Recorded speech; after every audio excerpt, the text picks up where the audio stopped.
c'est comme une meuf, je vais vous donner un scoop, il y a une des nanas tuteurs qui a déposé plainte contre moi. Elle a déposé plainte contre moi, du coup j'étais auditionné, machin et tout ça, et à gendarmerie, quand il me donne l'identité de la meuf, parce qu'il me dit du coup comment elle s'appelle, et attends, j'ai dit c'est une blague là? C'est une blague? J'ai dit non, c'est pas possible, parce qu'une fois j'ai dit en story que j'avais son adresse. Je dis c'est pas possible, elle a quand même pas eu le culot de déposer plainte contre moi, alors que derrière, j'ai des centaines de tweets de sa part, insultants, menaçants, diffamatoires, calomnieux. Je dis, elle a quand même... J'ai regardé le PJ, je dis... Parce qu'ils sont un peu au courant de Twitter, je dis, vous savez c'est qui derrière ce compte? Vous savez c'est quel compte derrière cette personne? Et il me dit non, je lui donne le pseudo, il me dit... Ah oui, d'accord. Et je dis, c'est quand même...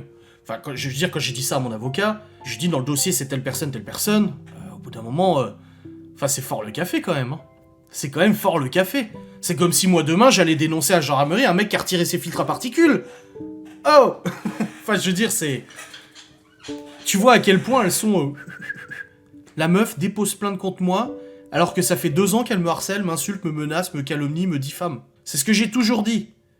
Quand tu portes plainte ou tu fais quelque chose, tu t'assures d'avoir le cul propre. Et là... Alors du coup, forcément, je vais contre-attaquer de cette plainte, hein, c'est prévu de toute façon. Et elle aurait dû s'abstenir de faire ça, parce que faire perdre du temps aux enquêteurs et tout, ça fait jamais plaisir, hein, de toute façon. Hein. En MP, le chaton se la ferme vite, à ce qu'il paraît. Elle te chauffe, tu répliques, et ensuite elles se plaignent. Après, elles peuvent se plaindre autant qu'elles veulent. Là, elles vont se plaindre de ce live, là, alors là, sur Twitter... Bah oui, elle a pris les gendarmes pour des cons. Je veux dire, bien sûr, est-ce que quand elle a été déposée plainte, que gendarme lui a demandé pourquoi elle me connaissait, est-ce qu'elle a dit oui, ça fait 2 ans que je le harcèle sur internet? Oh bordel de merde. Ça ne leur plaît pas. C'est comme j'ai dit, je devrais fermer ma gueule, je devrais plus jamais. Et encore, franchement, je suis sympa, je dis rien. Comparé à l'énorme dossier et comparé à vraiment toutes les choses qu'on puisse passer, que nos amis connaissent en partie, parce que des choses qu'ils savent même pas. Franchement, je suis soft. Hein. Je suis très très soft parce que voilà, c'est comme ça qu'elles ont toujours procédé. Elles ont fait pareil avec leur avis à Twitch. Oui, elle te pousse. Et quand tu vas dans tes retranchements, hop, elle t'accuse. Ah, mais c'est de la violence psychologique, c'est de la manipulation, tout simplement. C'est de la violence. C'est de la violence et de la manipulation qui est faite, c'est tout. Et c'est ce que j'ai vécu pendant 2 ans, 3 ans, c'est qu'on m'a poussé.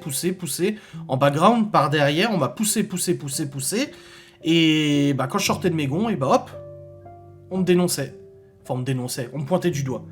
C'est tellement facile, mais c'est de la manipulation. Quel rire.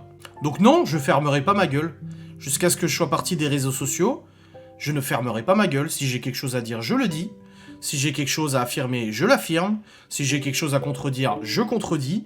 Que ça plaise ou que ça plaise pas. Et je ne fermerai sûrement pas ma gueule sur les années qui ont passé... sous prétexte que j'ai pas le droit d'en parler, non. Alors cela, il ne va pas leur plaire. Ouais, encore à dégueuler et tout. Bon, tu peux le dire, hein, je m'en fous. Moi, ça me fait une belle jambe. Ouais, après, qu'elle parle. Elle s'enfonce de jour en jour, de toute façon. Mais c'est pas un problème. Et bien sûr qu'elle l'a enfoncé. Je veux dire, moi, quand on a discuté que Théo venait vivre du coup chez moi, c'est pas compliqué. J'avais rendez-vous avec le directeur de l'école et l'inspectrice d'éducation nationale. Elle est arrivée. J'étais déjà là. Elle est arrivée et elle a dit avant qu'on commence cette discussion, j'ai une proposition à te faire. Je dis bah j'écoute. Elle m'a dit Théo, je n'y arrive plus, c'est plus possible. Elle a dit je suis totalement dépassé. Ce que je te propose, c'est que tu prennes Théo en garde chez toi, tu le scolarises. Enfin, elle m'a pas dit ça tout de suite, elle m'a dit tu prends Théo en garde chez toi. Maintenant, il habitera chez vous et je garde les autres. Et je lui dis bah oui, parce que moi ce gosse il fallait le sauver comme les 4 hein, de toute façon de cette situation, pas sauver de leur maman, mais c'est de les sauver de ce contexte. Et j'ai dit oui, mais par contre je dois le scolariser chez moi. Et elle m'a dit aucun problème, je te signe les papiers.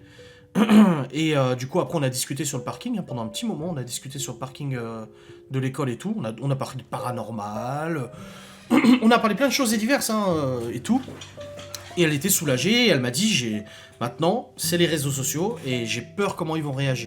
Et moi je n'ai jamais eu peur comment les réseaux sociaux réagissent, donc au bout d'un moment, quand t'as peur de la réaction de tes réseaux sociaux, c'est que les réseaux sociaux exercent sur toi une pression monumentale. Et le soir, quand j'allais l'annoncer en live sur Twitch, elle m'a envoyé un SMS en me disant « S'il te plaît, fais attention comment t'annonces ça sur les réseaux sociaux. » Elle dit « Je vais me faire insulter et tout ça. » Et je l'ai annoncé de manière, je pense, correcte. Et en même temps, elle l'a annoncé aussi en story. Et là, j'ai vu des tweets passer. Dans mon dossier, il y en a. Où elle se fait insulter de grosse pute, de mère indigne, d'abandonner son gosse, machin, etc., etc. Bah non, tu dois pas avoir peur de tes réseaux sociaux. Bah oui, ça se voit qu'il y a un problème. Oui, oh bah vous le savez, Vanessa et Cédric, hein, vous nous connaissiez depuis très longtemps maintenant. Et c'est clair, elle voulait arrêter et tout. Après, c'est pour ça qu'il y a eu Loving Shop, il y a eu ces business d'aura-thérapie, etc. Parce que c'était une manière de pouvoir arrêter un peu les vlogs, les vidéos. Ce qui est tout à fait compréhensible. Hein. Mais après, bon, les sites internet n'ont plus fonctionné, donc au bout d'un moment, en fait, tu t'enfonces. Sa communauté qui l'a insulté, moi, elle m'a dit au téléphone, et ça, je l'ai enregistré. Elle m'a dit, de toute façon, elle m'a dit, si je te laisse la garde, ma meilleure amie ne me parlera plus. Elle m'adressera plus la parole, elle m'a dit. Non, vous m'avez pas traité quand j'ai laissé les enfants, et de toute façon, même si vous l'aviez fait, moi, ça n'aurait rien changé à ma décision. Ça n'aurait strictement rien changé à mes décisions, j'ai jamais... Ça, je l'ai dit aux enquêteurs, moi, j'ai jamais décidé, jamais pris de décision en fonction des réseaux sociaux. Ils me l'ont demandé, ils m'ont dit, est-ce que vous estimez que les réseaux sociaux ont un impact sur vos décisions? Je dis, jamais de la vie. Quand j'ai fait la demande de garde exclusive, on avait même proposé, au bout d'un moment, j'ai même proposé que je récupère la garde des enfants, parce qu'elle en pouvait vraiment plus, c'était un mois à peu près avant le drame. J'ai dit, si tu veux, on fait une vidéo ensemble, on mitonne un truc, j'en sais rien. Je dis, mais pour le bien des enfants, si t'as vraiment peur des réseaux sociaux, on peut trouver un compromis, on peut trouver quelque chose à dire, j'en sais rien, on peut trouver. Tu vois, j'essaie d'être arrangeant là-dessus, mais... J'ai cité personne, j'ai dit une amie. Hein. Dire que je voulais te forcer à aller chez le cardiologue. Non, mais j'ai vu ton tweet. Vous avez raison là-dessus sur le cardiologue et tout ça, mais après, ma vie, c'est ma vie. Mes décisions, ce sont mes décisions. Mais elle voulait arrêter les réseaux. Au bout d'un moment, elle a eu un projet professionnel. Je sais parce qu'elle m'en avait parlé en détail et tout ça. Enfin, en détail. Elle m'avait dit ce qu'elle voulait faire. Elle avait un projet professionnel, un truc de MLM, comme Laura le fait pour sa VDI et tout ça. Et elle voulait vraiment se lancer là-dedans et profiter de son influence pour booster le truc et ensuite partir, etc. Et moi j'avais dit, je dis c'est une bonne idée, mais malheureusement je suis pas sûr que les réseaux sociaux vont suivre, et je suis pas sûr que ça va pas foirer. Regarde la VDI de Laura, les gens sur internet ont contacté la VDI de Laura, tu vois. C'est compliqué. Ah, travailler sur les réseaux sociaux, c'est pas facile du tout, hein, ça c'est sûr. Les réseaux sociaux sont très compliqués, Adeline. Il aurait fallu les arrêter, mais après, tu sais, quand t'as une famille à faire vivre, tu peux pas te permettre d'arrêter du jour au lendemain non plus, hein. T'es dans une boucle comme ça, et tu peux pas décider de t'arrêter, ça prend du temps, ça se prépare.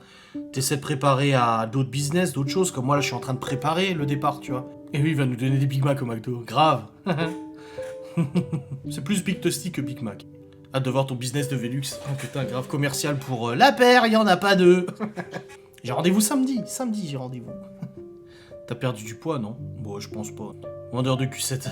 Bon les amis, dans tous les cas, tu vas vraiment travailler chez Nespresso? Ah peut-être. Ouais, allez, salut hein.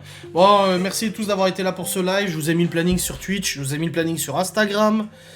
Et sachez que je ne fermerai pas ma gueule. On me fera pas fermer ma gueule, hein.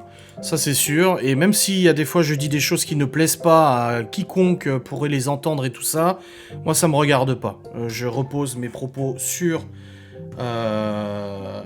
Oh, il y a un truc féministe qui m'a... J'ai pas patience avec lui, j'ai passé 30 minutes à lever les yeux au ciel. Ah, quelqu'un qui a pas apprécié ma vidéo sur le féminisme.